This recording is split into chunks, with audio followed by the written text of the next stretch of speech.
Welcome back to Corporate Corridor. We're talking about the textile value-added products in Pakistan and how their exports are being affected, especially with the economic downturn and with certain policy implementations which have taken place, which are acting against certain elements of the industry. Now, before going on to a break, Rafiq, I was talking to you and mainly about why are we exporting yarn to, number one, our competitors who are adding value to that, exporting and cutting down on our market space, number one, and number two, what benefit are we getting from exporting yarn only?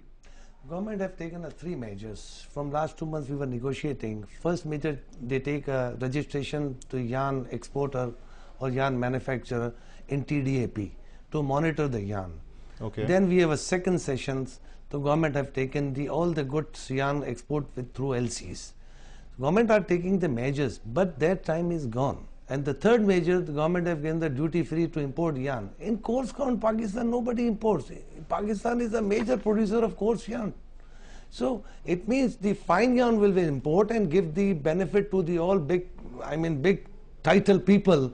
They have made this, duty free for 5%. Inside the textile industry. Inside textile industry, there are people, their own personal benefit. They are not looking the country benefits. So this is a huge disaster will come like tsunami in March if the situation arise like this, because you don't have the second option for unemployment to give IT sector or anywhere. You have totally depend on textile sector. All right, just giving a further clarification on this, what you're saying is the yarn that we're exporting is coarse count yarn, which is specifically be using for, let's say, jeans and denim and textiles as well as other things. All the all right, and what the government has done now is that they've offered a duty-free import on both coarse count and fine count. Fine count is available in the international market.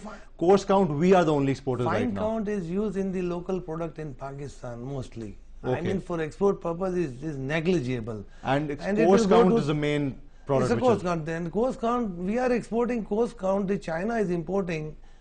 Actually the problem is 4% crop is damaged world around. Okay. So China is the biggest damaged crops in China. So China, that's why importing in the lower price already. Right now, the spinning sector, they are exporting yarn in $1.91.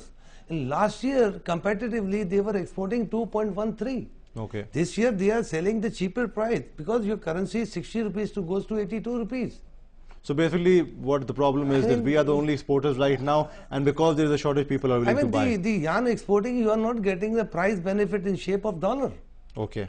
The value-added sector is the backbone of your industry, your employment. So government have to consider this issue, immediately ban on yarn and reschedule for a couple of months, then again they make a reschedule. But right now they have to, the time is gone for capping. Okay. Okay, Kamran Sahab, have you people spoken to the government officials about this problem? What has their stance been on this particular problem? Secondly, because you were mentioning certain figures saying that in fiscal year 08-09 about 540,000 metric tons were exported overall.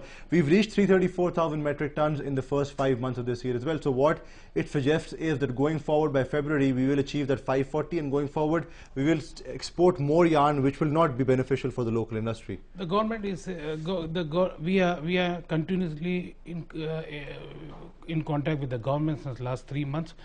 Government have a different measure taken by the government, but the main measure is the ban, because if the ban is not going to take in, the yarn export is not going to stop, the shortage is not going to cover up.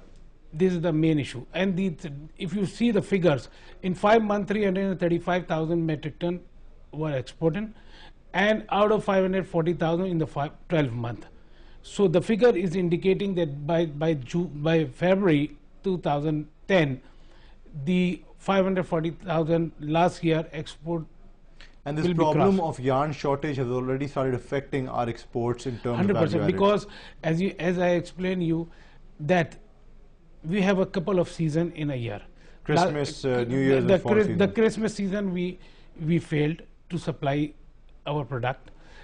In the New Year season we have been failed.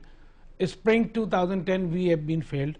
Okay. And now the fall booking is going to be start from January onward. All right. And if we fail, the buyers is not waiting for us. The buyer is moving around.